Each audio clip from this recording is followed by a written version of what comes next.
കേരളത്തിന്റെ സാംസ്കാരിക തലസ്ഥാനമായ തൃശൂർ നഗരത്തിലെ ആ വൈകുന്നേരത്തിന് പതിവിലും കവിഞ്ഞ ഒരു തണുപ്പുണ്ടായിരുന്നു. നഗരമധ്യത്തിലെ പ്രശസ്തമായ റോയൽ കഫേ എന്ന ആഡംബര റെസ്റ്റോറന്റിൽ മെല്ലെ ഒഴുകിയ പാശ്ചാത്യ സംഗീതം അവിടുത്തെ അന്തരീക്ഷത്തെ കൂടുതൽ പ്രൗഢമാക്കി. റെസ്റ്റോറന്റിന്റെ ഒരു വശത്തുള്ള പ്രത്യേക ക്യാബിനിൽ തന്റെ അച്ഛൻ മാധവ മേനോനോടൊപ്പം ഇരിക്കുകയായിരുന്നു ദേവൻ. 30 വയസ്സുകാരനായ ദേവൻ കോർപ്പറേറ്റ് ലോകത്തെ അറിയപ്പെടുന്ന ഒരു ബിസിനസ് മാനേജറാണ്. ലണ്ടനിൽ നിന്നും MBA ബിരുദം നേടി തിരിച്ചെത്തിയ ശേഷം അച്ഛന്റെ വലിയ ബിസിനസ് സാമ്രാജ്യത്തിന്റെ തലപ്പത്തേക്ക് കയറാൻ നിൽക്കുന്ന യുവാവ്. എന്നാൽ പണത്തിന്റെ ആഡംബരവും അധികാരവും അവനിൽ അല്പം അഹങ്കാരവും എടുത്തുചാട്ടവും ഉണ്ടാക്കിയിരുന്നു. നേരെ വിപരീതമായിരുന്നു മാധവ മേനോൻ. പൂജ്യത്തിൽ നിന്നും അധ്വാനിച്ച് വലിയ നിലയിലെത്തിയ അദ്ദേഹം എപ്പോഴും വിനയവും കാരുണ്യവും കാത്തു സൂക്ഷിച്ച മനുഷ്യനായിരുന്നു. മേശപ്പുറത്ത് അവർ ഓർഡർ ചെയ്ത ചൂടുള്ള കോഫിയും ഫ്രഞ്ച് പേസ്ട്രികളും എത്തിക്കഴിഞ്ഞിരുന്നു. അപ്പോഴാണ് കഫേയുടെ ഗ്ലാസ് വാതിലിനപ്പുറം തണുത്തുവിറച്ച് കീറിപ്പറഞ്ഞ വസ്ത്രങ്ങളുമായി നിൽക്കുന്ന ഒരു പെൺകുട്ടിയെ ദേവൻ ശ്രദ്ധിച്ചത്. വിശപ്പിന്റെ ആധിക്യം അവളുടെ കണ്ണുകളിൽ വ്യക്തമായിരുന്നു. റെസ്റ്റോറന്റിലെ സുരക്ഷാ ജീവനക്കാർ അവളെ ആട്ടി അകറ്റാൻ ശ്രമിക്കുന്നുണ്ട്. എന്നാൽ അവൾ തന്റെ മുന്നിൽ കണ്ട മേശപ്പുറത്തെ ആഹാരത്തിലേക്ക് കൊതിയോടെ നോക്കി നിന്നു. പെട്ടെന്നാണ് അവൾ ആ കാവൽക്കാരുടെ കണ്ണു വെട്ടിച്ച് അകത്തേക്ക് കയറി ദേവന്റെ മേശക്കരികിലേക്ക് വന്നത്. മേശപ്പുറത്തിരുന്ന പേസ്ട്രിയിലേക്ക് അവൾ കൈ നീട്ടിയതും ദേവന്റെ ഉള്ളിലെ ആഡംബരഭ്രമം ഉണർന്നു. അവൻ പെട്ടെന്ന് അവളുടെ കൈ തട്ടിമാറ്റി. എന്താണോ താൻ ഈ കാണിക്കുന്നത്? ആക്രാന്തം പിടിച്ച് കയറി വരാൻ ഇതെന്താ വല്ല സൗജന്യ സത്രവുമാണോ? Get out! ദേവൻ കസേരയിൽ നിന്ന് എഴുന്നേറ്റ് ഉച്ചത്തിൽ ആക്രോശിച്ചു. കഫേയിലുണ്ടായിരുന്ന മറ്റുള്ളവരുടെ ശ്രദ്ധ മുഴുവൻ ആ മേശയിലേക്ക് തിരിഞ്ഞു. പെൺകുട്ടി ഭയന്നു പോയി. അവളുടെ കണ്ണുകൾ നിറഞ്ഞു. ക്ഷമിക്കണം സാർ, ഞാൻ 2 ദിവസമായി ഒന്നും കഴിച്ചിട്ട് ആഹാരം കണ്ട് കൊതി തോന്നിപ്പോയതാണ്. വിറയ്ക്കുന്ന ശബ്ദത്തിൽ അവൾ പറഞ്ഞു. വിശപ്പുള്ളവർ തെരുവിൽ പോയി ഇരിക്കണം, അല്ലാതെ എന്റെ മുന്നിലിരിക്കുന്ന വില കൂടിയ ഭക്ഷണത്തിൽ തൊടാൻ നിനക്ക് എന്ത് യോഗ്യതയാടി ഉള്ളത്? മര്യാദക്ക് ഇവിടുന്ന് ഇറങ്ങി പോടി, അല്ലെങ്കിൽ ഞാൻ പോലീസിനെ വിളിക്കും. ദേവൻ ഒട്ടും ദാക്ഷിണ്യമില്ലാതെ പറഞ്ഞു. ദേവൻ, നിർത്ത്! മാധവ മേനോന്റെ ഗാംഭീര്യമുള്ള ശബ്ദം അവിടെ മുഴങ്ങി. മകന്റെ പെരുമാറ്റത്തിൽ അദ്ദേഹം അങ്ങേയറ്റം ക്രുദ്ധനായിരുന്നു. അച്ഛാ, ഇവളെ പോലെയുള്ള തെരുവ് തന്നെകളെ ഇവിടെ കയറ്റാൻ പാടില്ല. കഫേയുടെ അന്തരീക്ഷം തന്നെ നശിച്ചു. ദേവൻ അച്ഛനോട് ന്യായീകരിക്കാൻ ശ്രമിച്ചു. മിണ്ടിപ്പോകരുത് നീ! മാധവ മേനോൻ മകനെ ശകാരിച്ചു. തുടർന്ന് അദ്ദേഹം ആ പെൺകുട്ടിയുടെ അരികിലേക്ക് നടന്നു ചെന്നു. അവളുടെ കണ്ണുകളിലെ നിഷ്കളങ്കതയും എന്നാൽ ആഭിജാത്യമുള്ള ഭാവവും അദ്ദേഹം തിരിച്ചറിഞ്ഞു. മോളെ, എന്റെ മകൻ ഒരു ദേഷ്യക്കാരനാണ്. എന്റെ മകൻ ചെയ്ത തെറ്റിന് ഞാൻ ക്ഷമ ചോദിക്കുന്നു. പണം കൂടിയപ്പോൾ അവന്റെ അഹങ്കാരം കൂടിപ്പോയി. എന്നോട് ക്ഷമിക്കണം, നീ വിഷമിക്കരുത്. മാധവ മേനോൻ സ്നേഹത്തോടെ പറഞ്ഞു. അയ്യോ സാർ, അങ്ങനെയൊന്നും പറയരുത്. സാറിനെ പോലൊരു വലിയ മനുഷ്യൻ എന്നോട് ക്ഷമ ചോദിക്കേണ്ട കാര്യമില്ല. തെറ്റ് എന്റേതാണ്. വിശപ്പ് സഹിക്കാൻ വയ്യാതെ അവൾ തല താഴ്ത്തി. നിന്റെ പേരെന്താ മോളെ? മേനോൻ ചോദിച്ചു. അഞ്ജലി. അഞ്ജലി, നീ ഇപ്പോൾ എവിടെയാ താമസം? ബന്ധുക്കളാരുമില്ലേ? ആരുമില്ല സാർ. അച്ഛനും അമ്മയും ഒരു അപകടത്തിൽ മരിച്ചതാണ്. പിന്നീട് ബന്ധുക്കൾ ആരും നോക്കിയില്ല. ഇപ്പോൾ റെയിൽവേ സ്റ്റേഷനിലും തെരുവിലുമൊക്കെയാണ് സാർ ഞാൻ അന്തി ഉറങ്ങുന്നത്. ഒരു ജോലി ഉണ്ടെങ്കിൽ ജീവിക്കാമായിരുന്നു സാർ. അഞ്ജലി തന്റെ ദുരവസ്ഥ വിവരിച്ചു. മാധവ മേനോൻ കുറച്ചു നേരം ആലോചിച്ചു. ഒരു വലിയ ബിസിനസ്സുകാരനായ അദ്ദേഹത്തിന് മനുഷ്യരെ തിരിച്ചറിയാനുള്ള കഴിവുണ്ടായിരുന്നു. അഞ്ജലി ഒരു സാധാരണ തെരുവ് പെൺകുട്ടിയല്ലെന്നും ഏതോ നല്ല കുടുംബത്തിൽ ജനിച്ച സാഹചര്യങ്ങൾ കൊണ്ട് ഈ നിലയിലായതാണെന്നും അദ്ദേഹത്തിന് തോന്നി. അഞ്ജലി, നീ ഒരു കാര്യം ചെയ്യേ. തൽക്കാലം ഈ തെരുവിലെ ജീവിതം നീ അവസാനിപ്പിക്ക്. ഈ ആഴ്ച നീ ഞങ്ങളുടെ വീട്ടിൽ ഒരു അതിഥിയായി താമസിക്കാൻ വരണം. നിനക്ക് അനുയോജ്യമായ ഒരു ജോലിയും താമസ സൗകര്യവും ഞാൻ ഏർപ്പാടാക്കി തരാം. മേനോന്റെ വാക്കുകൾ കേട്ട് ദേവൻ ഞെട്ടിപ്പോയി. അച്ഛാ, എന്തൊക്കെ ഈ പറയുന്നത്? എവിടത്തെങ്കിലും ഉള്ള ഒരു അനാഥ പെണ്ണിനെ നമ്മളുടെ വീട്ടിലേക്ക് എങ്ങനെ കൊണ്ടുപോയി നമ്മൾ താമസിപ്പിക്കും? ചേച്ചി ഇതറിഞ്ഞാൽ എന്താകുമെന്ന അവസ്ഥ നിങ്ങൾ ആലോചിച്ചിട്ടുണ്ടോ? ഈ വീട് ഞാനും നിന്റെ അമ്മയും ചേർന്നുണ്ടാക്കിയതാണ് ദേവ. അവിടെ ആര് വരണമെന്ന് ഞാൻ തീരുമാനിക്കും. നീ വണ്ടി എടുക്ക്. മേനോൻ കർശനമായി പറഞ്ഞു. അഞ്ജലിക്ക് വിശ്വസിക്കാൻ കഴിഞ്ഞില്ല. സാർ, എനിക്ക് പേടിയാകുന്നു. അത്രയും വലിയൊരു വീട്ടിലേക്ക് ഞാൻ വരുന്നത് ശരിയാണോ? ഒരു പേടിയും വേണ്ട മോളെ, നീ എന്റെ മകളെ പോലെയാണ്. വാ! മാധവ മേനോൻ അവളെ ആശ്വസിപ്പിച്ചു. അങ്ങനെ ദേവന്റെ കടുത്ത എതിർപ്പോടെ അഞ്ജലി അവരുടെ ആഡംബര കാറിന്റെ പിൻസീറ്റിലിരുന്നു. കണ്ണാടിയിലൂടെ ദേവൻ അവളെ ദേഷ്യത്തോടെ നോക്കുന്നുണ്ടായിരുന്നു. എന്നാൽ അഞ്ജലി വണ്ടിയുടെ ആ വിൻഡോയിലൂടെ പുറത്തേക്ക് നോക്കി തന്റെ ജീവിതത്തിൽ വരാൻ പോകുന്ന മാറ്റങ്ങളെ കുറിച്ച് ഓർക്കുകയായിരുന്നു. അരമണിക്കൂറിനുള്ളിൽ കാർ മംഗലശ്ശേരി ഹൗസ് എന്ന വലിയ ബംഗ്ലാവിന്റെ മുന്നിലെത്തി. വലിയ മുറ്റവും ചുറ്റും പ്രകൃതി ഭംഗിയുമുള്ള ആ വീട് കണ്ടപ്പോൾ അഞ്ജലിയുടെ കണ്ണുകൾ വിടർന്നു. അവർ അകത്തേക്ക് കയറിയതും ദേവന്റെ മൂത്ത സഹോദരി മാളവിക ഉമ്മറത്തേക്ക് വന്നു. മാളവിക ഒരു ഫാഷൻ ഡിസൈനറാണ്. പണത്തിന്റെയും പാരമ്പര്യത്തിന്റെയും കാര്യത്തിൽ ദേവനേക്കാൾ ഒരു പടി മുന്നിലായിരുന്നു അവളുടെ അഹങ്കാരം. അഞ്ജലിയുടെ വേഷവും രൂപവും കണ്ടപാടെ മാളവികയുടെ മുഖം ചുളിഞ്ഞു. ഇതാരാ അച്ഛാ? നമ്മുടെ വീട്ടിൽ പണിയെടുക്കാൻ പുതിയ ആളെ വെച്ചോ? പക്ഷെ ഇവളെ കണ്ടിട്ട് വലിയ വൃത്തിയൊന്നും തോന്നുന്നില്ലല്ലോ. എവിടുന്ന് പിടിച്ചോണ്ട് വന്നതാ? മാളവിക പരിഹാസത്തോടെ ചോദിച്ചു. മാളവിക, അതിഥികളോട് ബഹുമാനത്തോടെ പെരുമാറാൻ പഠിക്കേ. ഇവൾ അഞ്ജലി. ഈ 2 ദിവസം ഇവൾ നമ്മുടെ വീട്ടിലെ അതിഥിയാണ്. നീ നിന്റെ അമ്മയുടെ സ്വഭാവത്തിന്റെ പകുതിയെങ്കിലും കാണിച്ചിരുന്നെങ്കിൽ എനിക്ക് സന്തോഷമായേനെ. മേനോൻ കടുപ്പത്തിൽ പറഞ്ഞു. അച്ഛൻ മരിച്ചുപോയ അമ്മയെ കുറിച്ച് പറഞ്ഞപ്പോൾ മാളവികയ്ക്ക് കൂടുതൽ ദേഷ്യം വന്നു. ദേവൻ, അഞ്ജലിക്ക് മുകളിലെത്തെ ഗസ്റ്റ് റൂം ഒരുക്കി കൊടുക്കാൻ ജീവനക്കാരോട് പറയൂ. മാളവിക, അഞ്ജലിക്ക് കുളിച്ചു മാറ്റാൻ നല്ലൊരു വസ്ത്രം നീ എടുത്തു കൊടുക്കണം. രാത്രി 8 മണിക്ക് നമ്മൾ ഒരുമിച്ച് അത്താഴം കഴിക്കും. ഇത്രയും പറഞ്ഞ് മേനോൻ തന്റെ മുറിയിലേക്ക് പോയി. മാളവിക ദേഷ്യത്തോടെ അഞ്ജലിയെ നോക്കി. എടോ അനാഥ പെണ്ണെ, നീ ഒരു കാര്യം മനസ്സിലാക്കിക്കോ. അച്ഛന്റെ കാരുണ്യം കൊണ്ട് നീ ഈ വീട്ടിൽ കയറി പറ്റിയിട്ടുണ്ടാകാം. പക്ഷെ നീ ആരാണെന്ന ബോധം നിനക്ക് എപ്പോഴും വേണം. മനസ്സിലായോ? എന്റെ അച്ഛന്റെ പണം തട്ടിയെടുക്കാൻ വന്നതാണെങ്കിൽ നിന്റെ കളി ഇവിടെ നടക്കില്ല മോളെ. അഞ്ജലി ഒന്നും മിണ്ടിയില്ല. അവളുടെ കണ്ണുകൾ നിറഞ്ഞു തുളുമ്പി. ദേവൻ ഒരു വശത്ത് മാറി നിന്ന് ഇതെല്ലാം കണ്ട് പുച്ഛത്തോടെ ചിരിക്കുന്നുണ്ടായിരുന്നു. ചേച്ചി, അവൾക്ക് നമ്മുടെ അമ്മയുടെ പഴയ അലമാരയിലുള്ള ഏതെങ്കിലും വസ്ത്രം എടുത്തു കൊടുത്തേക്ക്. രാത്രി ഡിന്നറിന് അച്ഛൻ അവളെ നല്ല വേഷത്തിൽ കാണാൻ ആഗ്രഹിക്കുന്നുണ്ട്. ദേവൻ പരിഹാസത്തോടെ പറഞ്ഞു. അഞ്ജലി മെല്ലെ തനിക്ക് അനുവദിച്ച മുറിയിലേക്ക് നടന്നു. അവിടെ ഉണ്ടായിരുന്ന ആഡംബര ബാത്റൂമിൽ കയറി അവൾ ചൂടുവെള്ളത്തിൽ കുളിച്ചു. വർഷങ്ങൾക്ക് ശേഷമാണ് അവൾക്ക് ഇത്രയും സമാധാനമായ ഒരു കുളി ലഭിക്കുന്നത്. കുളി കഴിഞ്ഞിറങ്ങിയപ്പോൾ മാളവിക ഒരു വസ്ത്രം കട്ടിലിൽ കൊണ്ടുവച്ചിട്ടുണ്ടായിരുന്നു. അത് ദേവന്റെ ഒരു പഴയ കുർത്തയും മുണ്ടുമായിരുന്നു. ഒരു പെൺകുട്ടിക്ക് ധരിക്കാൻ പാകത്തിലുള്ള വസ്ത്രമല്ല, മനഃപൂർവ്വം അവൾ നൽകിയത്. വേറെ വഴിയില്ലാത്തതിനാൽ അഞ്ജലി ആ കുർത്തയും മുണ്ടും ധരിച്ച് മുടി തോർത്തി മുറിയിൽ നിന്നു. അപ്പോഴാണ് വാതിൽക്കൽ ഒരു നിഴൽ കണ്ടത്. തിരിഞ്ഞു നോക്കിയപ്പോൾ ദേവനാണ് വാതിൽക്കൽ നിൽക്കുന്നത്. അഞ്ജലിയെ ആ വേഷത്തിൽ കണ്ട ദേവൻ ഒരു നിമിഷം സ്തംഭിച്ചു പോയി. വലിയ കുർത്തയ്ക്കുള്ളിൽ അവളുടെ ചെറിയ ശരീരം ഒതുങ്ങിയിട്ടുണ്ടായിരുന്നു. അവളുടെ നനഞ്ഞ മുടിയും മുഖത്തെ നിഷ്കളങ്കതയും ആ വലിയ കണ്ണുകളും അവളെ അതിസുന്ദരിയാക്കി മാറ്റിയിരുന്നു. തെരുവിൽ കണ്ട ആ അഴുക്ക് പിടിച്ച പെൺകുട്ടിയെ ആയിരുന്നില്ല അത്. ദേവന്റെ ഹൃദയമിടിപ്പ് ഒരു നിമിഷം നിലച്ചതുപോലെ തോന്നി. അവൻ ഇതുവരെ ഒട്ടനവധി സുന്ദരിമാരായ മോഡലുകളെയും ബിസിനസ് സ്ത്രീകളെയും കണ്ടിട്ടുണ്ട്. എന്നാൽ അഞ്ജലിയുടെ ഈ ലാളിത്യമുള്ള ഭംഗി അവന്റെ ഉള്ളിലെവിടെയോ ഒരു നടുക്കമുണ്ടാക്കി.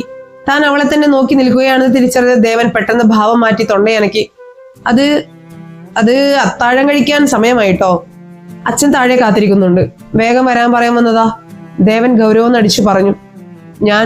ഞാൻ ഈ വേഷത്തിൽ എങ്ങനെയാ താഴേക്ക് വരുന്നത്? മാളവിക ചേച്ചി എനിക്ക് തന്നത് ഇതാണ്. അഞ്ജലി മടിയോടെ പറഞ്ഞു. അതിനൊന്നും ഇപ്പോൾ സമയമില്ല, ഉള്ളതിട്ട് വാ. ദേവൻ തിരിഞ്ഞു നടന്നു. പക്ഷെ അവന്റെ മനസ്സ് ഇപ്പോഴും ആ നനഞ്ഞ മുടിയുള്ള പെൺകുട്ടിയിലായിരുന്നു. താഴെ ഡൈനിങ് ടേബിളിൽ വലിയൊരു വിരുന്ന് തന്നെ ഒരുക്കിയിരുന്നു. മാധവ മേനോനും മാളവികയും ഇരിപ്പുറപ്പിച്ചു കഴിഞ്ഞിരുന്നു. അഞ്ജലി പടവുകൾ ഇറങ്ങി വരുന്നത് കണ്ടപ്പോൾ മാളവിക മനസ്സിൽ ചിരിച്ചു. അവളെ എല്ലാവരുടെയും മുന്നിൽ നാണം കെടുത്താൻ മാളവിക ഒരു കെണിയൊരുക്കിയിരുന്നു. ആഹാ, നമ്മുടെ അതിഥി എത്തിയല്ലോ. വായോ അഞ്ജലി, ഇരിക്ക്. മാധവ മേനോൻ അവളെ സ്വാഗതം ചെയ്തു. മേശപ്പുറത്ത് അന്ന് ഉണ്ടാക്കിയിരുന്നത് വിദേശ ശൈലിയിലുള്ള ക്രാബ് സാലഡും മറ്റു ചില അപൂർവ വിഭവങ്ങളുമായിരുന്നു. സാധാരണക്കാർക്ക് ഇത് എങ്ങനെ കഴിക്കണമെന്ന് അറിയില്ലായിരുന്നു. മാളവിക അഞ്ജലിയുടെ അടുത്തേക്ക് ഒരു പ്രത്യേകതരം ചെറിയ കത്രികയും ഫോർക്കും നീട്ടിവെച്ചു. അഞ്ജലി, ഞങ്ങളുടെ വീട്ടിലെ ഒരു രീതി അനുസരിച്ച് ഈ വിഭവം കഴിക്കേണ്ടത് ഈ കത്രിക ഉപയോഗിച്ചാണ്. ഇത് റോയൽ രീതിയാണ്. നിനക്ക് ഇതൊന്നും അറിയില്ലായിരിക്കാം അല്ലേ? ഒന്ന് കഴിക്കുന്നത് കാണട്ടെ. മാളവിക പരിഹാസത്തോടെ പറഞ്ഞു. ദേവൻ മാളവിക കാണിച്ച കുസൃതി നോക്കിയിരുന്നു. അഞ്ജലി ആ കത്രിക കയ്യിലെടുത്തു. അവൾ ഒരു നിമിഷം മാളവികയെയും ദേവനെയും നോക്കി. അവളുടെ മുഖത്ത് ഭയത്തിന് പകരം ശാന്തമായ ഒരു പുഞ്ചിരി വിരിഞ്ഞു. അവൾ ആ കത്രിക മേശപ്പുറത്ത് തിരികെ വെച്ചു. തുടർന്ന് വളരെ വൃത്തിയായി തന്റെ കൈകൾ ഉപയോഗിച്ച് ആ വിഭവം കഴിക്കാൻ തുടങ്ങി. മാളവിക ചേച്ചി, ക്ഷമിക്കണം. ആഹാരം കഴിക്കാൻ കത്രികയല്ല ഉപയോഗിക്കേണ്ടത്. പാശ്ചാത്യ രാജ്യങ്ങളിൽ പോലും ഞണ്ടിന് തോട് പൊളിക്കാൻ പ്രത്യേക ക്രാക്കറുകളാണ് ഉപയോഗിക്കാറുള്ളത്. കത്രിക തുണി മുറിക്കാനുള്ളതാണ്. അതിനേക്കാൾ ഉപരി നമ്മുടെ നാട്ടിൽ ദൈവതുല്യമായി കാണുന്നത് ആഹാരം കൈകൊണ്ട് കഴിക്കുന്നതിലാണ് ഏറ്റവും വലിയ സംതൃപ്തി. അഞ്ജലി വളരെ ശാന്തമായും എന്നാൽ ആത്മവിശ്വാസത്തോടെയും പറഞ്ഞു. അഞ്ജലിയുടെ മറുപടി കേട്ട് മാളവികയുടെ മുഖം വിളറി വെളുത്തു. ദേവൻ അത്ഭുതത്തോടെ അഞ്ജലിയെ നോക്കി. തെരുവിൽ അലയുന്ന ഒരു പെൺകുട്ടിക്ക് എങ്ങനെ ഇത്രയും ആഭിജാത്യത്തോടെ സംസാരിക്കാനും അന്താരാഷ്ട്ര ഭക്ഷണ രീതികളെ കുറിച്ച് പറയാനും കഴിയുന്നു? മാധവ മേനോന്റെ മുഖത്ത് ഒരു വലിയ ചിരി വിരിഞ്ഞു. ഗംഭീരം മോളെ, നീ പറഞ്ഞതാണ് ശരി. മാളവിക, ഫാഷൻ ഡിസൈനിങ് മാത്രം പഠിച്ചാൽ പോരാ, വിനയവും വിവേകവും കൂടി വേണം. അഞ്ജലി നിനക്ക് നല്ലൊരു പാഠമാണ് തന്നത്. അപമാനിതയായ മാളവിക കസേരയിൽ നിന്ന് എഴുന്നേറ്റ് എനിക്ക് ഈ അത്താഴം വേണ്ട എന്നും പറഞ്ഞ് അവിടെ ഇറങ്ങിപ്പോയി. ഒരു തെരുവ് പെൺകുട്ടിയുടെ മുന്നിൽ എന്നെ അപമാനിച്ച അച്ഛനോട് എനിക്കൊന്നും പറയാനില്ല. അവൾ ദേഷ്യത്തോടെ തന്റെ മുറിയിലേക്ക് നടന്നുപോയി. അപമാനിതയായ മാളവിക കസേരയിൽ നിന്ന് എഴുന്നേറ്റു. എനിക്ക് ഈ അത്താഴം വേണ്ട. ഒരു തെരുവ് പെൺകുട്ടിയുടെ മുന്നിൽ എന്നെ അപമാനിച്ച അച്ഛനോട് എനിക്കൊന്നും പറയാനില്ല. അവൾ ദേഷ്യത്തോടെ തന്റെ മുറിയിലേക്ക് നടന്നുപോയി. അത്താഴത്തിന് ശേഷം അന്തരീക്ഷം അല്പം ശാന്തമായി. മാധവ മേനോൻ വിശ്രമിക്കാൻ പോയപ്പോൾ അഞ്ജലി ബംഗ്ലാവിന്റെ വലിയ പുൽത്തകടിയിലേക്ക് നടന്നു. ആകാശത്തെ നിലാവിനെ നോക്കി അവൾ നിൽക്കുമ്പോൾ ദേവൻ അവളുടെ അടുത്തേക്ക് നടന്നു ചെന്നു. അഞ്ജലി. ദേവൻ ആദ്യമായി അവളെ പേരെടുത്ത് വിളിച്ചു. അവളിലെ വിദ്വേഷമെല്ലാം അവർ ഒറ്റ വിളിയിൽ അലിഞ്ഞു പോയതുപോലെ തോന്നി. പറയൂ സാർ, ഞാൻ ചെയ്തത് തെറ്റാണോ? ചേച്ചിക്ക് വിഷമമായോ? അഞ്ജലി ആശങ്കയോട് ചോദിച്ചു. ഏയ് അല്ല, നീ പറഞ്ഞതാണ് ശരി. പക്ഷെ എനിക്കൊരു കാര്യം അറിയണം. ആരാണ് നീ യഥാർത്ഥത്തിൽ? ഒരു തെരുവ് പെൺകുട്ടിക്ക് ഇത്രയും സാഹിത്യപരമായി സംസാരിക്കാനും വിവരമുണ്ടാകാനും വഴിയില്ല. ദേവന്റെ ചോദ്യത്തിൽ ഇപ്പോൾ പുച്ഛമായിരുന്നില്ല, മറിച്ച് കൗതുകമായിരുന്നു. അഞ്ജലി ദീർഘമായി ശ്വാസം എടുത്തു. ഞാൻ പറഞ്ഞത് സത്യമാണ് സാർ. എന്റെ അച്ഛൻ വലിയൊരു പ്രൊഫസറായിരുന്നു, അമ്മ ഒരു എഴുത്തുകാരിയും. ചെറുപ്പത്തിൽ എനിക്ക് നല്ല വിദ്യാഭ്യാസവും സംസ്കാരവും അവർ തന്നിരുന്നു. പക്ഷെ വിധിയെല്ലാം തട്ടിയെടുത്തു. അവർ മരിച്ചതോടെ ഞാൻ ഒറ്റക്കായി.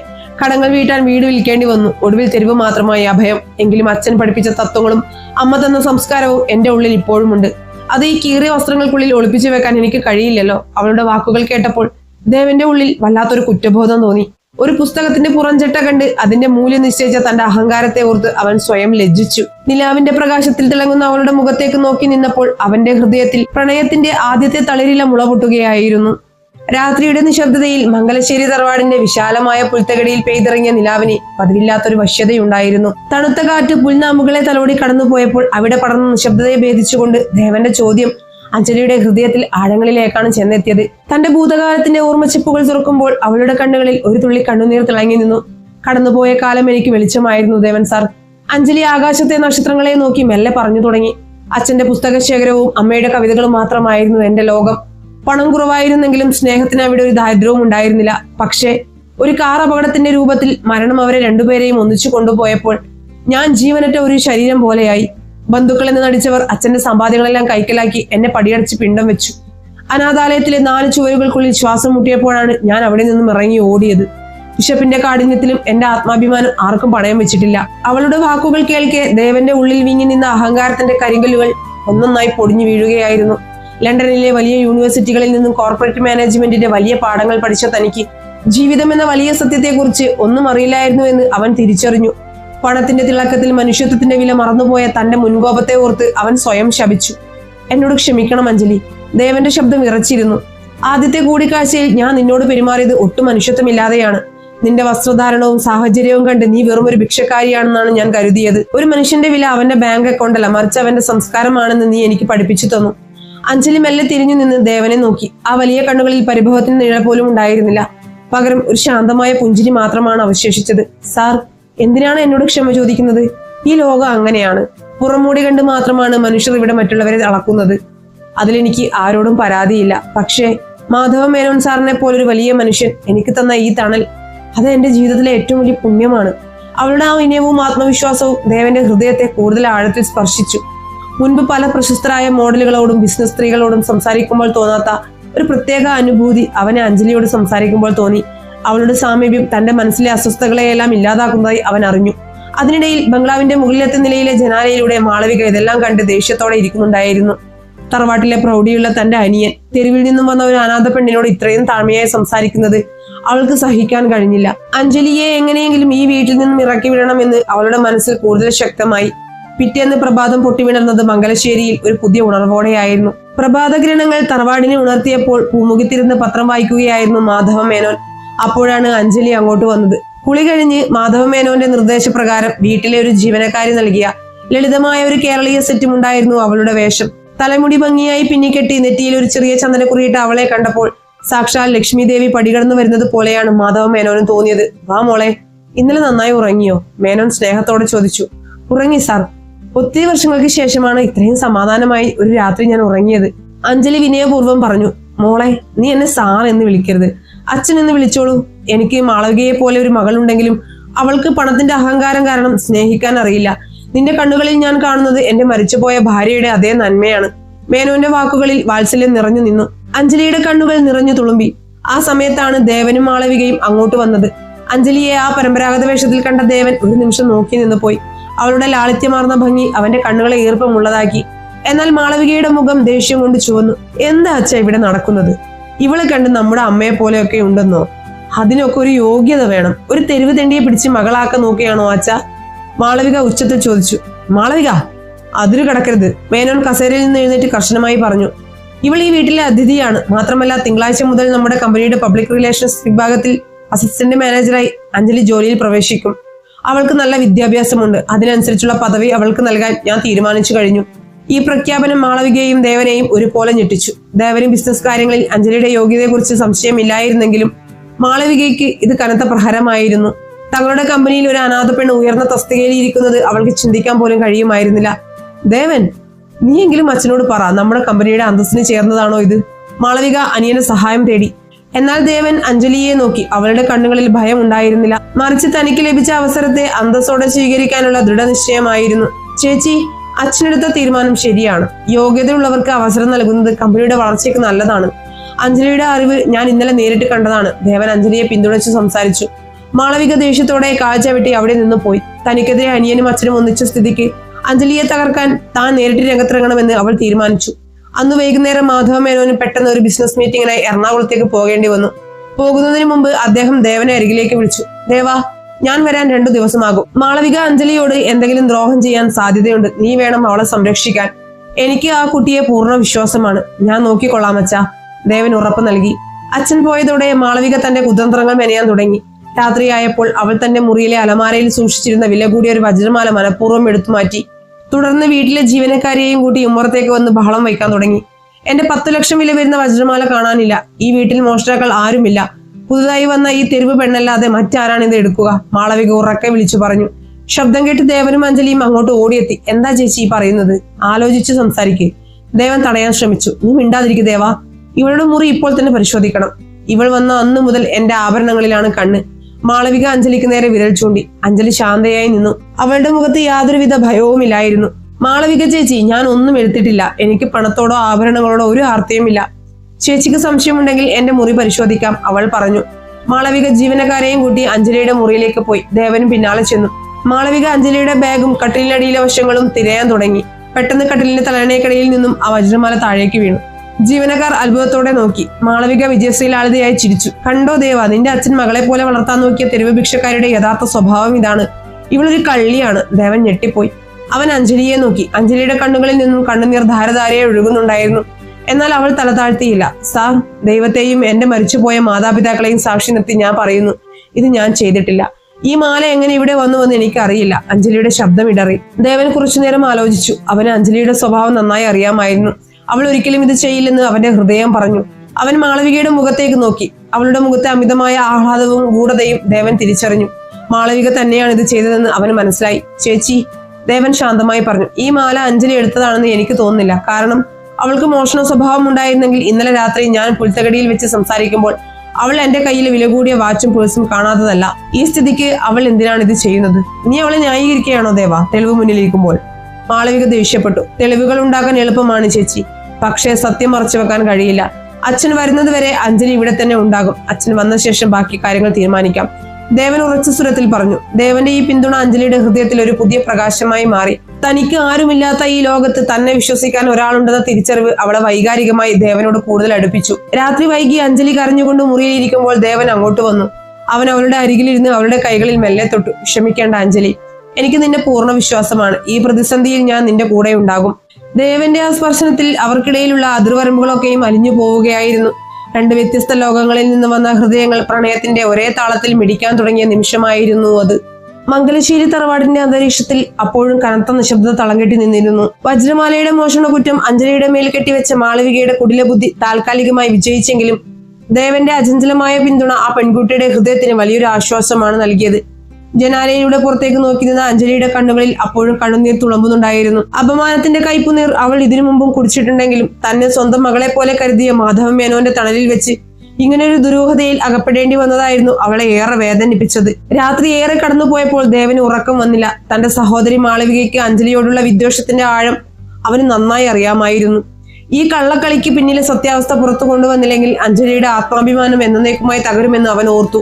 ഒടുവിൽ തറവാട്ടിലെ നിശബ്ദതയെ ഭേദിച്ചുകൊണ്ട് അവൻ CCTV ദൃശ്യങ്ങൾ പരിശോധിക്കാൻ തീരുമാനിച്ചു. തറവാടിന്റെ വലിയ ഹാളിന്റെ വശങ്ങളിലുള്ള ക്യാമറകളുടെ ദൃശ്യങ്ങൾ തന്റെ ലാപ്ടോപ്പിൽ തുറന്ന് അവൻ ഓരോന്നായി പരിശോധിച്ചു.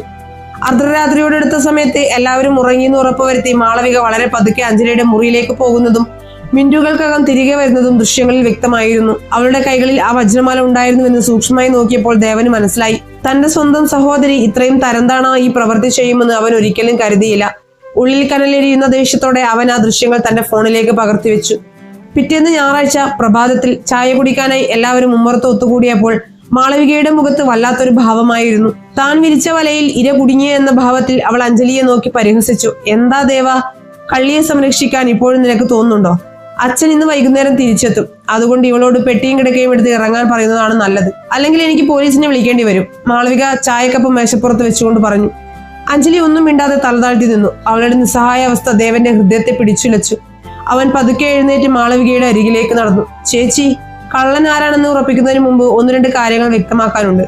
ദേവൻ തന്റെ ഫോൺ എടുത്ത് മേശപ്പുറത്ത് വെച്ചു. ഇത് ഇന്നലെ രാത്രിയിലെ നമ്മുടെ CCTV ദൃശ്യങ്ങളാണ്. ചേച്ചി എന്തിനാണ് അർദ്ധരാത്രിയിൽ അഞ്ജലിയുടെ മുറിയിലേക്ക് പോയത്? അതും കയ്യിലൊരു വജ്രമാലയുമായി. വീഡിയോ ദൃശ്യങ്ങൾ കണ്ട മാളവികയുടെ മുഖം ഒരു നിമിഷം കൊണ്ട് വിളറി വെളുത്തു. കയ്യിലിരുന്ന ചായക്കപ്പ് തറയിൽ വീണു പൊട്ടി. അവൾക്ക് വാക്കുകൾ കിട്ടാതെയായി. അത് പിന്നെ ഞാൻ വെറുതെ അവൾ വിക്കി. സത്യം എനിക്ക് മനസ്സിലായി ചേച്ചി. അഞ്ജലിയെ അച്ഛന്റെ മുന്നിൽ നാണം കെടുത്താൻ ചേച്ചി മനഃപൂർവ്വം ചെയ്തതാണിത്. അച്ഛൻ വരുമ്പോൾ ഈ വീഡിയോ ഞാൻ അദ്ദേഹത്തിന് കാണിച്ചു കൊടുക്കും. സ്വന്തം മകളുടെ ഈ ക്രൂരത കാണുമ്പോൾ അദ്ദേഹത്തിന്റെ ഹൃദയം തകരും. ദേവന്റെ ശബ്ദത്തിൽ ഗാംഭീര്യവും ദേഷ്യവും നിറഞ്ഞു നിന്നു. തന്റെ കള്ളത്തരം പിടിക്കപ്പെടുമെന്ന് മനസ്സിലാക്കിയ മാളവിക പെട്ടെന്ന് അഞ്ജലിയുടെ മുന്നിലേക്ക് വന്നു. അഞ്ജലി, നീ ഇത് അച്ഛനോട് പറയരുത്. അച്ഛൻ അറിഞ്ഞാൽ എന്നെ ഈ വീട്ടിൽ നിന്നും പുറത്താക്കും. എന്നോട് ക്ഷമിക്കണം. മാളവികയുടെ അഹങ്കാരം പൂർണ്ണമായും തകർന്നിരുന്നു. അഞ്ജലി പതുക്കെ മുന്നോട്ട് വന്ന് മാളവികയുടെ കയ്യിൽ പിടിച്ചു. മാളവിക ചേച്ചി, ഞാൻ ആരോടും ഒന്നും പറയില്ല. എനിക്ക് ആരോടും പ്രതികാരമില്ല. ചേച്ചിക്ക് എന്നോടുള്ള ദേഷ്യം മാറി കിട്ടിയാൽ മാത്രം മതി. ഈ വീഡിയോ ദേവൻ സാർ അച്ഛന് കാണിച്ചു കൊടുക്കില്ല. അഞ്ജലി ദേവനെ നോക്കി അപേക്ഷാഭാവത്തോടെ പറഞ്ഞു. അഞ്ജലിയുടെ ആ വലിയ മനസ്സ് കണ്ടപ്പോൾ ദേവന് അവളോടുള്ള ബഹുമാനം ഇരട്ടിക്കുകയായിരുന്നു. പണവും പദവിയും അല്ല, ക്ഷമിക്കാനുള്ള വലിയ ഹൃദയമാണ് ഒരാളെ ഉത്തമ മനുഷ്യനാക്കുന്നതെന്ന് അഞ്ജലി വീണ്ടും തെളിയിച്ചു കഴിഞ്ഞു. ദേവൻ ആ വീഡിയോ ഡിലീറ്റ് ചെയ്തു. മാളവിക തല താഴ്ത്തി തന്റെ മുറിയിലേക്ക് ഓടിപ്പോയി. വൈകുന്നേരത്തോടെ മാധവ മേനോൻ എറണാകുളത്ത് നിന്നും തിരിച്ചെത്തി. വീട്ടിലെ സംഘർഷങ്ങളൊന്നും അദ്ദേഹം അറിഞ്ഞിരുന്നില്ല. അദ്ദേഹത്തിന്റെ മുഖത്ത് വലിയൊരു സന്തോഷമുണ്ടായിരുന്നു. ദേവാ, അഞ്ജലി മോളെ, തിങ്കളാഴ്ചത്തെ കാര്യങ്ങളെല്ലാം റെഡിയാണ്. നമ്മുടെ ഓഫീസിൽ അഞ്ജലിക്ക് ഇരിക്കാനുള്ള ക്യാബിനും നിയമന ഉത്തരവും തയ്യാറായി കഴിഞ്ഞു. നാളെ രാവിലെ 9 മണിക്ക് തന്നെ നമ്മൾ ഓഫീസിലേക്ക് തിരിക്കും. മേനോൻ ആവേശത്തോടെ പറഞ്ഞു. അടുത്ത ദിവസം രാവിലെ അഞ്ജലി തികച്ചും ഔദ്യോഗികമായ ഒരു കോട്ടൺ സാരി ധരിച്ച് ഓഫീസിലേക്ക് പോകാൻ തയ്യാറായി.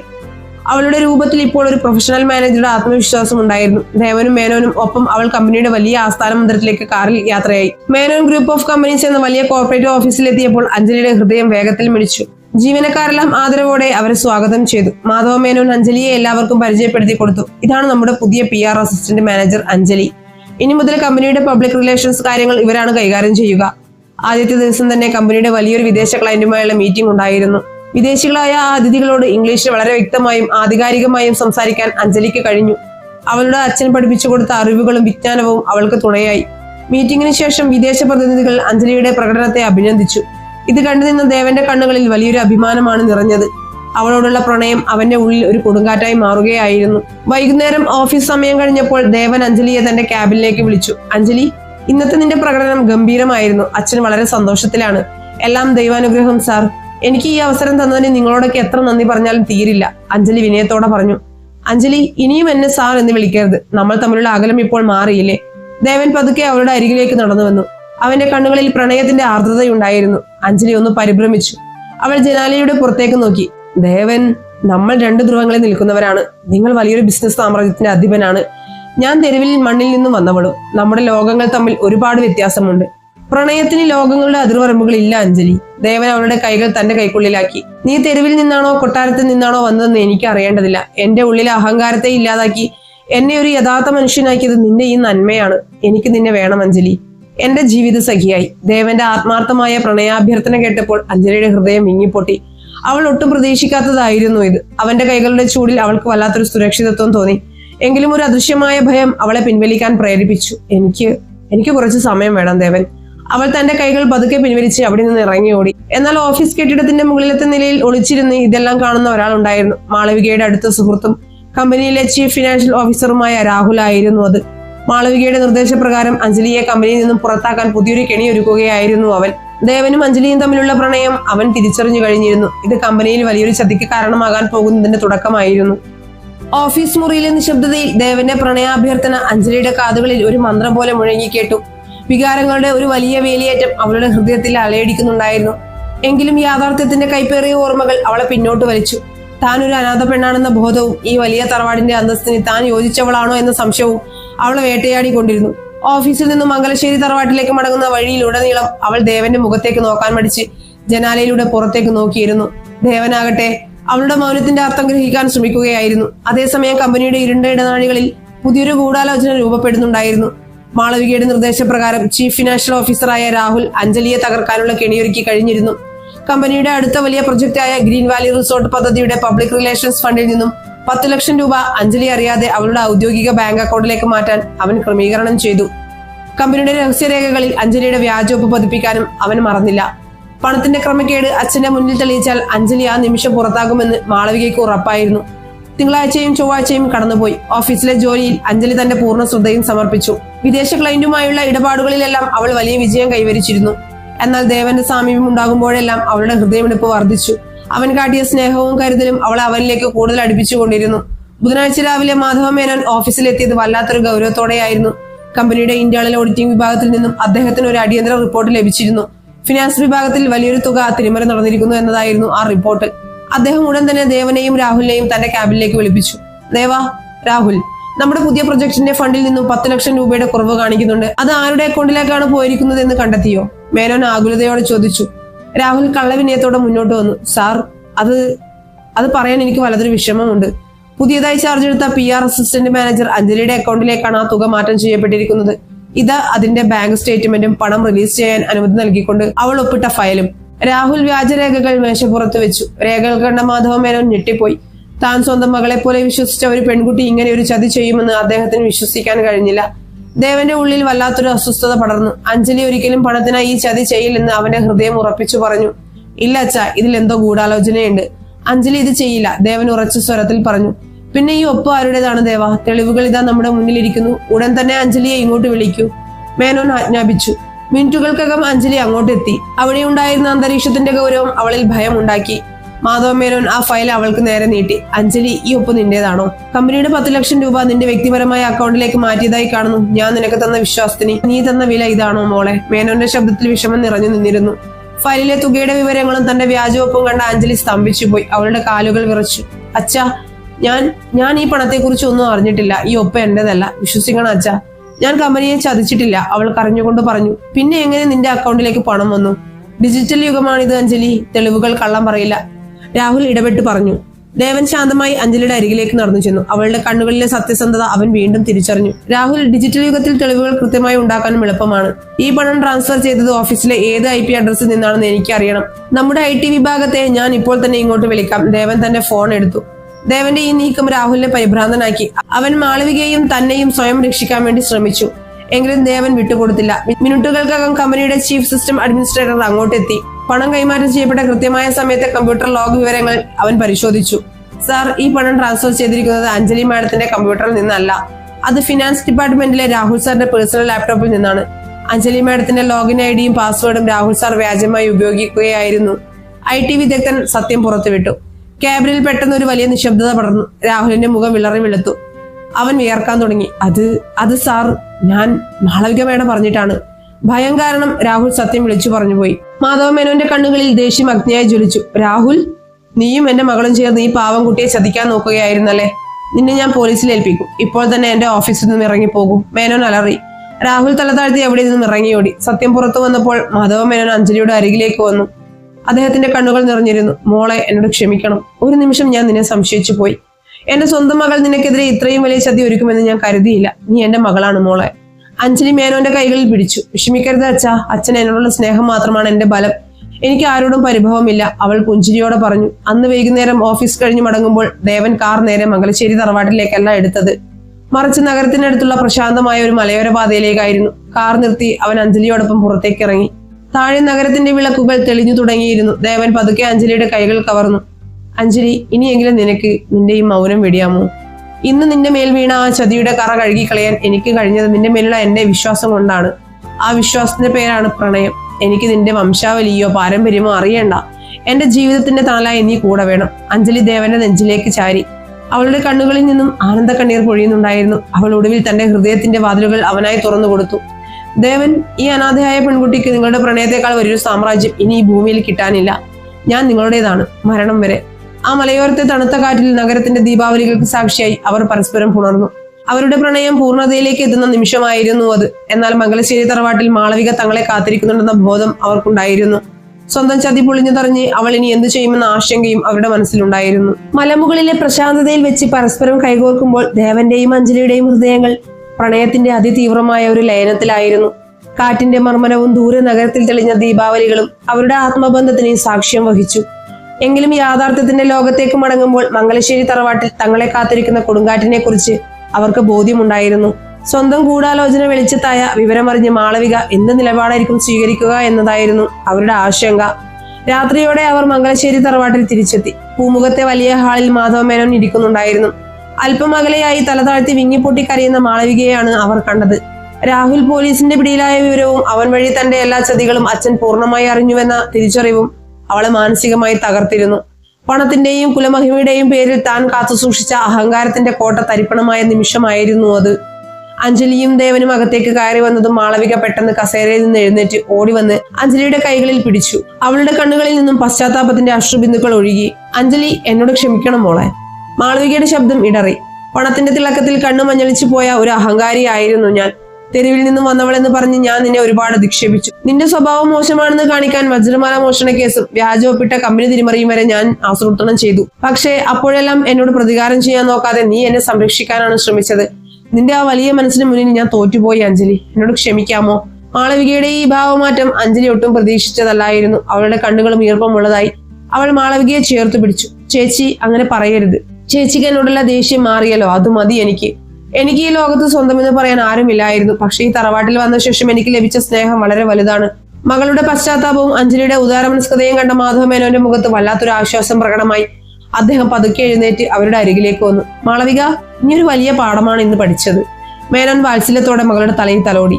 മനുഷ്യത്വത്തിന് മുന്നിൽ പണവും പദവിയും വെറും നിസ്സാരമാണ്. അഞ്ജലി ഈ വീട്ടിലേക്ക് വന്നത് വെറും ഒരു അതിഥിയായല്ല, മറിച്ച് നമ്മുടെ കുടുംബത്തിന്റെ ഐശ്വര്യമായിട്ടാണ്. ദേവാ, നീ ഇങ്ങോട്ട് വരൂ. അച്ഛന്റെ വിളി കേട്ട് ദേവൻ മുന്നോട്ട് വന്നു. മാധവ മേനോൻ ദേവന്റെയും അഞ്ജലിയുടെയും കൈകൾ ഒരുമിച്ച് ചേർത്ത് പിടിച്ചു. നിങ്ങൾ തമ്മിലുള്ള പ്രണയവും പരസ്പര വിശ്വാസവും ഞാൻ കുറച്ചു ദിവസമായി കാണുന്നുണ്ട്. എന്റെ മകന് ജീവിതത്തിൽ ലഭിക്കാവുന്ന ഏറ്റവും വലിയ ഭാഗ്യമാണ് അഞ്ജലി. നിങ്ങളുടെ വിവാഹം മംഗലശ്ശേരി തറവാട്ടിൽ വെച്ച് പ്രൗഢിയോടെ നടത്താൻ ഞാൻ ആഗ്രഹിക്കുന്നു. അഞ്ജലി മോളെ, നീ ഞങ്ങളുടെ മരുമകളായല്ല, ഈ വീടിന്റെ മൂത്ത മകളായി തന്നെ ഇവിടെ വാഴണം. അച്ഛന്റെ അനുഗ്രഹം ലഭിച്ചതോടെ ദേവന്റെയും അഞ്ജലിയുടെയും സന്തോഷത്തിന് അതിരുകളില്ലാതായി. മാളവികയും നിറഞ്ഞ പുഞ്ചിരിയോടെ അവരെ നോക്കി അനുഗ്രഹിച്ചു. തറവാട്ടിൽ വർഷങ്ങളായി തള്ളം കെട്ടി നിന്ന അഹങ്കാരത്തിന്റെയും വിദ്വേഷത്തിന്റെയും കരിനിഴലുകൾ അകന്ന് സ്നേഹത്തിന്റെ പുതിയൊരു പുലരി പിറക്കുകയായിരുന്നു അവിടെ. മാസങ്ങൾ കൊഴിഞ്ഞുപോയി. മംഗലശ്ശേരി തറവാട് ഒരു വലിയ ഉത്സവത്തിന് വേദിയാകാൻ ഒരുങ്ങി. ദേവന്റെയും അഞ്ജലിയുടെയും വിവാഹ ദിനമായിരുന്നു അത്. ആഡംബരങ്ങളെക്കാൾ ഉപരി പരമ്പരാഗതമായ തനിമയോടെയാണ് കല്യാണ പന്തൽ ഒരുക്കിയത്. നാട്ടിലെ പ്രമുഖരും ബിസിനസ് സുഹൃത്തുക്കളും അണിനിരുന്ന ആ വേദിയിൽ അഞ്ജലി ഒരു സുന്ദരിയായ കേരളീയ വധുവായി അണിഞ്ഞൊരുങ്ങി നിന്നു. കസവു സാരിയും ലളിതമായ സ്വർണ്ണാഭരണങ്ങളും ധരിച്ച് നെറ്റിയിൽ സിന്ദൂരം അണിഞ്ഞു നിന്ന് അവളെ കണ്ടപ്പോൾ ദേവന് തന്നെ കണ്ണുകളെ വിശ്വസിക്കാൻ കഴിഞ്ഞില്ല. തെരുവിന്റെ കോണിൽ വിശന്നു പൊരിഞ്ഞു നിന്ന ആ പെൺകുട്ടിയാണ് ഇന്ന് തന്റെ ജീവിതത്തിന്റെ സർവസ്വമായി മാറാൻ പോകുന്നത്.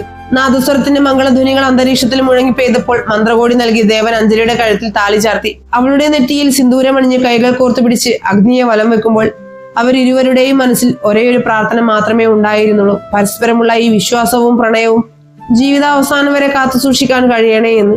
വിവാഹ ചടങ്ങുകൾക്ക് ശേഷം നടന്ന സൽക്കാരത്തിൽ മാധവ മേനോൻ ഒരു പ്രത്യേക പ്രഖ്യാപനം നടത്തി. എന്റെ മകൻ ദേവനും മകൾ അഞ്ജലിയും ചേർന്ന് നമ്മുടെ കമ്പനിയുടെ ലാഭത്തിൽ നിന്നും ഒരു വലിയ തുക മാറ്റിവെച്ച് തണൽമരം എന്ന പേരിൽ പുതിയ ഒരു ചാരിറ്റബിൾ ട്രസ്റ്റ് ആരംഭിക്കുകയാണ്. തെരുവിൽ അനാഥരാക്കപ്പെടുന്ന കുട്ടികൾക്ക് നല്ല വിദ്യാഭ്യാസവും ജീവിത സൗകര്യവും നൽകുക എന്നതാണ് ഇതിന്റെ ലക്ഷ്യം. അഞ്ജലി തന്നെയായിരിക്കും ഈ ട്രസ്റ്റിന്റെ ചെയർപേഴ്സൺ. സദസ്സിൽ നിന്നും വലിയ കയ്യടിയാണ് ഉയർന്നത്. അഞ്ജലിയുടെ കണ്ണുകൾ നന്ദി കൊണ്ട് നിറഞ്ഞു. അവൾ ദേവനെ നോക്കി. അവന്റെ കണ്ണുകളിൽ അവളോടുള്ള പ്രണയവും ബഹുമാനവും ഇരട്ടിച്ചിട്ടുണ്ടായിരുന്നു. വർഷങ്ങൾക്ക് ശേഷം മംഗലശ്ശേരി തറവാട്ടിന്റെ പൂമുഖത്ത് ഒരു കൊച്ചു പെൺകുട്ടിയുടെ ചിരിനാദങ്ങൾ മുഴങ്ങി കേട്ടു. ദേവന്റെയും അഞ്ജലിയുടെയും മകൾ മാളവിക. അതെ, തന്റെ നാത്തുവിന്റെ പേര് തന്നെയാണ് അഞ്ജലി മകൾ കിട്ടത്. പൂമുഖത്തിരുന്ന് പേരക്കുട്ടിയെ കളിപ്പിക്കുന്ന മാധവ മേനോന്റെ മുഖത്ത് പൂർണ്ണമായ സംതൃപ്തി ഉണ്ടായിരുന്നു. മാളവികയും അഞ്ജലിയും കമ്പനിയുടെയും കുടുംബത്തിന്റെയും കാര്യങ്ങൾ ഒത്തൊരുമയോടെ നോക്കി നടത്തി. ഒരു വൈകുന്നേരം അഞ്ജലിയും ദേവനും തറവാട്ടിലെ അതേ പുൽത്തകടിയിൽ വന്നിരുന്നു. തണുത്ത കാറ്റ് വീശിയടിച്ചപ്പോൾ ദേവൻ അവളെ തന്റെ നെഞ്ചോട് ചേർത്ത് പിടിച്ചു. അഞ്ജലി, ഓർമ്മയുണ്ടോ നമ്മുടെ ആദ്യത്തെ കൂടിക്കാഴ്ച? റോയൽ കഫേയിൽ വെച്ച് അന്ന് ഞാൻ നിന്നെ ആട്ടിയകറ്റിയപ്പോൾ നീ എന്റെ ജീവിതത്തിലേക്ക് ഇത്രയും വലിയൊരു വെളിച്ചമായി മാറുമെന്ന് ഞാൻ സ്വപ്നത്തിൽ പോലും കരുതിയിരുന്നില്ല. ദേവൻ അവളുടെ മുടിയിഴകളിൽ തലോടി പറഞ്ഞു. അഞ്ജലി പുഞ്ചിരിയോടെ അവന്റെ മുഖത്തേക്ക് നോക്കി. അന്ന് നിങ്ങൾ എന്നെ ആട്ടിയകറ്റിയില്ലായിരുന്നെങ്കിൽ ഒരു പക്ഷെ എനിക്ക് ഈ സ്നേഹത്തിന്റെ വില മനസ്സിലാകില്ലായിരുന്നു ദേവൻ. സാഹചര്യങ്ങൾ മനുഷ്യനെ എവിടെ എത്തിച്ചാലും ഉള്ളിൽ നന്മയുണ്ടെങ്കിൽ വിധി നമുക്കായി ഒരു നല്ല വഴി ഒരുക്കി വെക്കും. ആ വഴിയുടെ പേരാണ് നിങ്ങൾ. അവർക്കിടയിലൂടെ വീശിയടിച്ച കാറ്റിന് പ്രണയത്തിന്റെ സുഗന്ധം ഉണ്ടായിരുന്നു. ആകാശത്ത് അപ്പോഴും നക്ഷത്രങ്ങൾ തിളങ്ങി നിന്നു. കൊടുങ്കാറ്റുകളെ അതിജീവിച്ച് ആഴത്തിൽ വേരോടിയ ആ വലിയ തണൽമരമായി മാറിയ അവരുടെ പ്രണയകാവ്യം അവിടെ സഫലമായി പെയ്തൊഴിയുകയായിരുന്നു. പ്രിയപ്പെട്ട സുഹൃത്തുക്കളെ, ഈ കഥയിലൂടെ നാം തിരിച്ചറിയേണ്ട ഏറ്റവും വലിയ സത്യം, ഒരു മനുഷ്യന്റെ വില നിശ്ചയിക്കേണ്ടത് അവന്റെ ബാങ്ക് അക്കൗണ്ടുകളോ അവൻ ധരിച്ചിരിക്കുന്ന വസ്ത്രത്തിന്റെ പ്രൗഢിയോ നോക്കിയല്ല. പണത്തിന്റെയും അധികാരത്തിന്റെയും തിളക്കത്തിൽ കണ്ണു മഞ്ഞളിക്കുമ്പോൾ മനുഷ്യൻ എപ്പോഴും മറന്നുപോകുന്ന ഒന്നാണ് മനുഷ്യത്വം. വിധി ഒരാളെ തെരുവിന്റെ ഇരുണ്ട കോണുകളിലേക്ക് വലിച്ചെറിഞ്ഞാലും ഉള്ളിൽ നന്മയുടെയും സംസ്കാരത്തിന്റെയും ഒരു പ്രകാശമുണ്ടെങ്കിൽ അതൊരിക്കലും കെട്ടുപോകില്ല. പുറമോടി കണ്ട ഒരു പുസ്തകത്തെയും വിലയിരുത്തരുത്. ഇന്ന് ഗോപുരമുകളിൽ നിൽക്കുന്നവൻ നാളെ മണ്ണിലേക്ക് വീഴാം. ഇന്ന് മണ്ണിൽ കിടക്കുന്നവൻ നാളെ വിണ്ണിലേക്കും ഉയരാം. കാരണം ജീവിതം എപ്പോഴും മാറ്റങ്ങൾക്ക് വിധേയമാണ്. മറ്റുള്ളവരെ ചവിട്ടിമെതിച്ച് മുന്നേറുന്നതല്ല യഥാർത്ഥ വിജയം, മറിച്ച് വീണുപോകുന്നവർക്ക് നേരെ നീട്ടുന്ന ഒരു കരുണയുടെ കൈപ്പത്തിയാണ് യഥാർത്ഥ സംസ്കാരം. തനിക്കെതിരെ ചതിയുടെ കെണികൾ ഒരുക്കിയവരോട് പോലും പ്രതികാര ചിന്തയില്ലാതെ ക്ഷമിക്കാൻ പഠിക്കുമ്പോഴാണ് ഒരു മനുഷ്യൻ ഉത്തമനാകുന്നത്. യഥാർത്ഥ പ്രണയത്തിനും കാരുണ്യത്തിനും വലിപ്പ ചെറുപ്പങ്ങളില്ല. പണത്തിന്റെ അഹങ്കാരത്തിൽ മനുഷ്യനെ കാണാൻ മറക്കാതിരിക്കുക. വംശമഹിമയുടെ പേരിൽ കാത്തു സൂക്ഷിക്കുന്ന അഹങ്കാര കോട്ടകളെക്കാൾ എത്രയോ വലുതാണ് സ്നേഹിക്കാനും ക്ഷമിക്കാനുമുള്ള ഒരു വലിയ മനസ്സ്. ആഴത്തിൽ നന്മയുടെ വേരോട്ടമുള്ള ഒരു തണൽ മരത്തിന് മാത്രമേ മറ്റുള്ളവർക്ക് ജീവിതത്തിൽ തണലേകാൻ കഴിയൂ. അതുകൊണ്ട് നമ്മുടെ ഹൃദയങ്ങൾ എപ്പോഴും സ്നേഹത്തിനായി തുറന്നിടുക. ഈ കഥ നിങ്ങൾക്ക് ഇഷ്ടപ്പെട്ടാൽ തീർച്ചയായും ചാനൽ സബ്സ്ക്രൈബ് ചെയ്യാൻ മറക്കരുത്. കൂടാതെ നിങ്ങളുടെ ലൈക്ക്, ഓരോ ലൈക്കുമാണ് അടുത്ത കഥയ്ക്കുള്ള എന്റെ പ്രചോദനം. നിങ്ങളുടെ വിലയേറിയ അഭിപ്രായങ്ങൾ താഴെ കമന്റ് ബോക്സിൽ രേഖപ്പെടുത്താനും മറക്കരുത്. കൂടാതെ വീഡിയോയ്ക്ക് ഹൈപ്പും കൂടെ തന്ന് സപ്പോർട്ട് ചെയ്യുക. അടുത്തൊരു പുതിയ കഥയുമായി കാണുന്നതുവരെ സ്നേഹത്തോടെ നന്ദി മാത്രം.